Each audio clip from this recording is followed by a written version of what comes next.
I'll take on any paint job for the right price.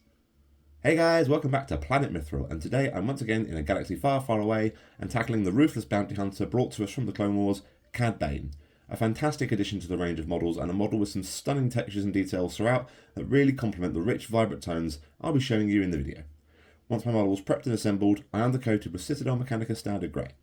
Right guys, the mark's on the move and the bounty won't collect itself, so brush is ready and let's get painting. Base colours. The face and fingers were given a base coat of Caspian blue.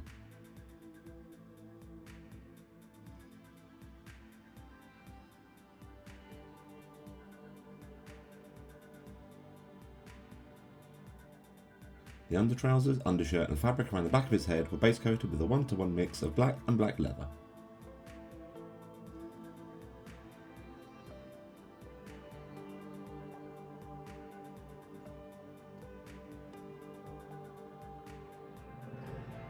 The boots and bounty hunter chaps were given a base coat with a 2-to-1 mix of black and graphene grey to create some differentiation between the two trouser areas.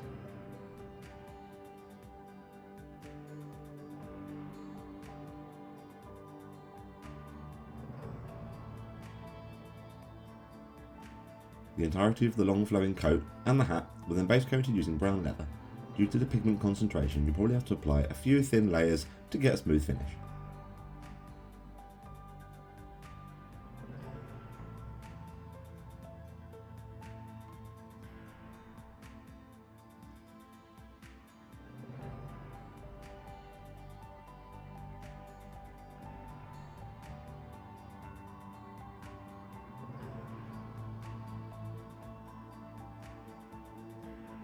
The blaster holsters and bag straps were then carefully picked out using Indian Shadow.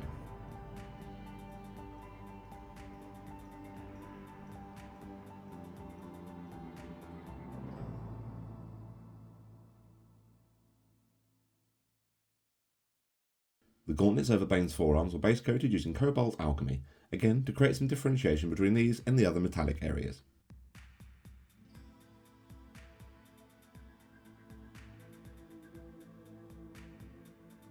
All the other metals, the piping, rocket jets, blasters and tubing over his back were then picked out using thrash metal.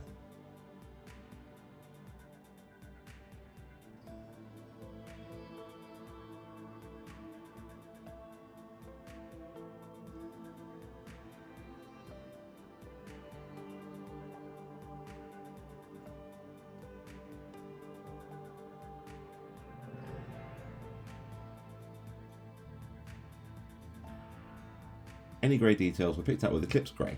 This is mainly the satchel on his back and the pistol grips and scopes on the blasters.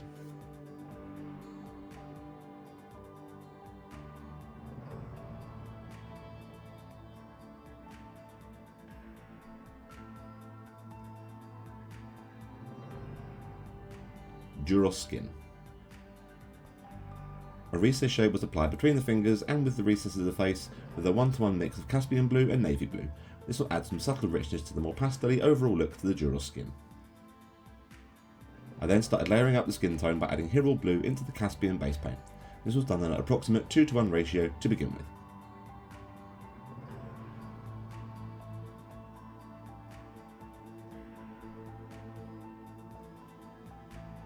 Continuing to add Imperial blue in gradual increments until I reach the final layer stage, whereupon I'm using pure Imperial blue and ultimately framing the finer and more pronounced details of his face, mainly around the eyes, chin and the big flat nose.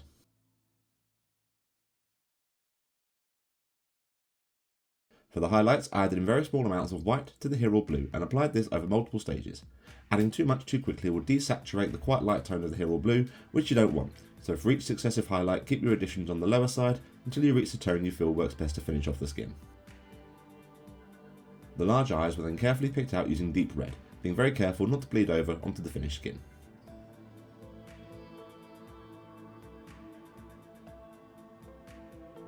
A quick layer was then applied using Antara's red.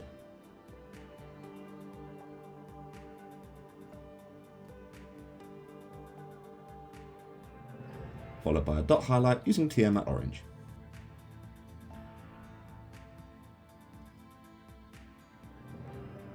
Trousers and boots. The undertrousers, shirt and headcloth were given a manual shade by adding more black into the base coat mix. You're looking for a rough 2:1 ratio in favour of the black here. You can make multiple passes if you want these recesses to be darker.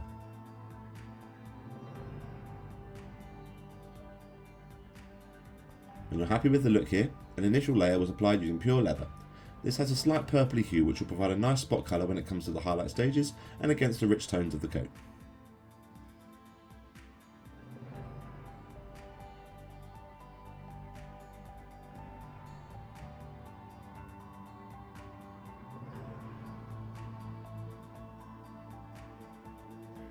Mojave white was gradually added into the black leather for the next few layer stages, focusing more on picking out the surface details and creating a shadow, particularly from the coat trim and hat.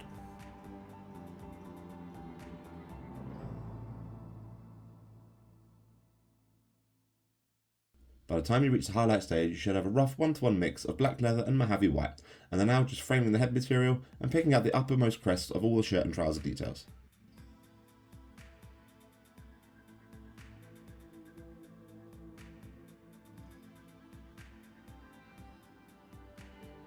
For the over trousers and boots, again, the concentration of black was increased in the base coat mixture and applied as a recessed shade. There isn't a great deal of texture over his very skinny legs, so try to create some shadow where the coat falls down and then any creases around the thigh and the backs of the knees respectively.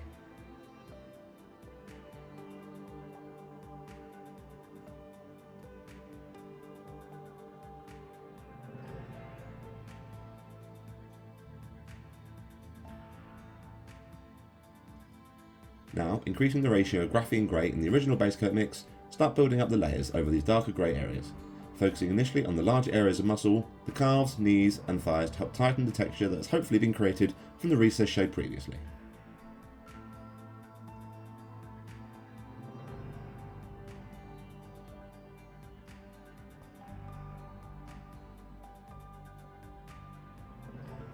Continue building these layers up gradually until you reach the first highlight stage. Here I'll be using pure graphene grey and I'm focusing now more on framing the shape of the leg muscles and trying to reflect where the light will be hitting most prominently off these surfaces.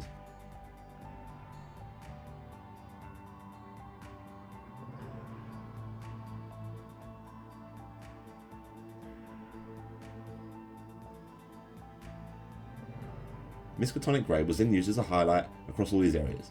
The tone of Miskatonic is quite stark against the graphene, so you can work this up by mixing the two paints if you wish for a more seamless blend. I'm just focusing here on the absolute edges and the highest points of material, keeping this highlight as tight and controlled as possible.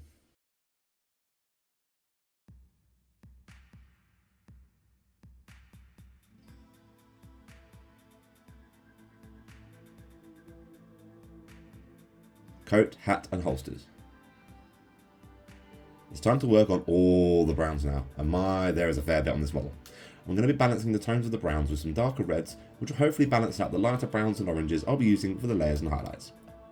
To start with, a recessed shade was applied to the coat and inner areas of the hat with a 1:1 mix of brown leather and Tinderloss red.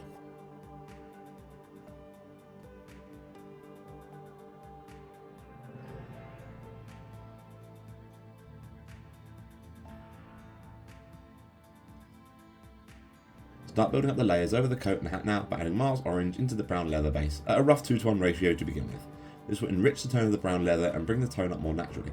The coat folds in particular are very well defined with clear peaks and troughs in the material.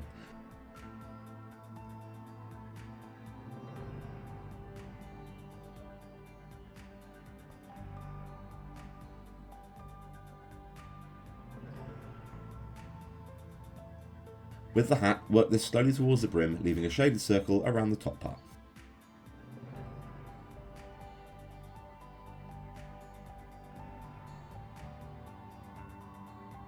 For the next few layer stages, I opted to raise the tone slightly more dramatically by adding in Iroko to the previous layer mix. This will again bolster the tone and enunciate the richness even further, complementing the addition of Mars orange in the previous layer mix. Once again, focusing on creating texture over the coat, working up the blends to the crest of material, and further framing the brim, rim and funnel of the hat over multiple subsequent layers, adding more Iroko each time.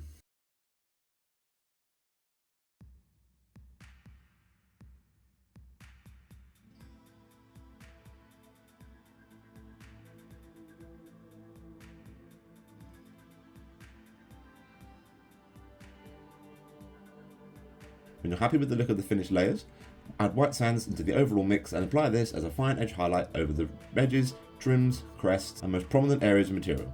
The white sands now will desaturate the final highlight mix and give the coat and hat a more worn, leathery look, which will complement Bane exceedingly well.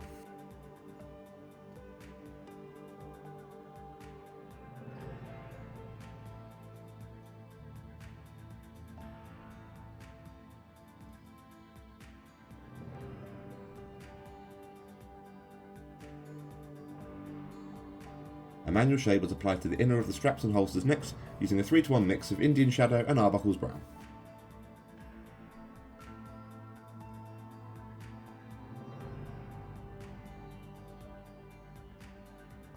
These were then framed with a 3-to-1 ratio mix of Indian Shadow and Harvester Flesh.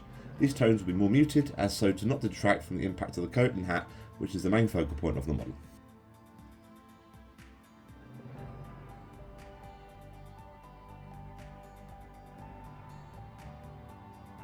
Increasing the amount of Harvester Flesh to an approximate 1-to-1 split with the Indian Shadow for a final edge highlight over the holsters and edges of the back straps.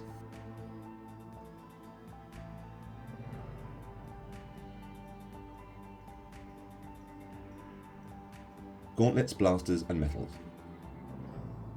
At this point, any extra buttons, buckles and the outer trim of the hat funnel were picked out again carefully using thrash metal.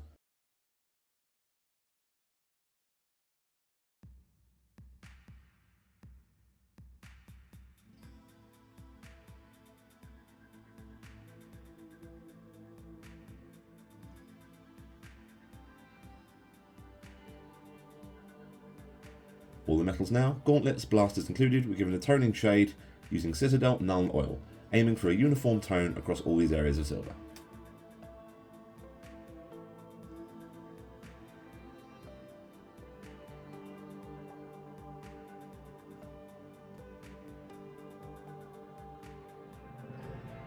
The rocket boots, piping and main body of metals were then given a quick highlight using speed metal, keeping tight, controlled application here to let the shade show through underneath.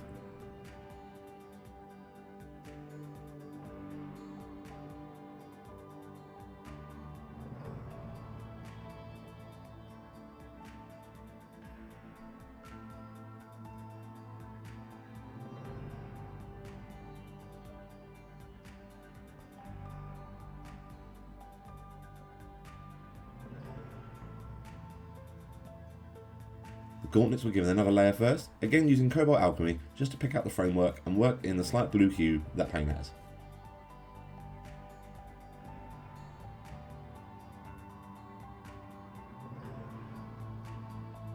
These were then, as with the other metals, given an extreme edge highlight using speed metal.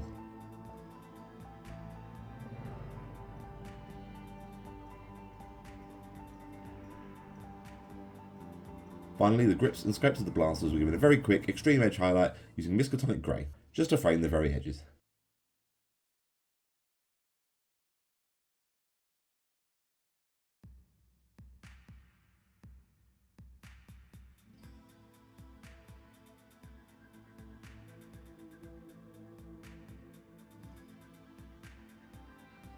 There we have it, another chapter and addition to the Star Wars Shatterpoint collection finished. This sculpt perfectly captures the malice and calculating nature of this ruthless bounty hunter, and he's off now to cause havoc and get paid on the tabletop. I hope you guys enjoyed today's video. Please like, subscribe and hit the bell for notification of uploads. And until next time guys, take care and happy hobbying.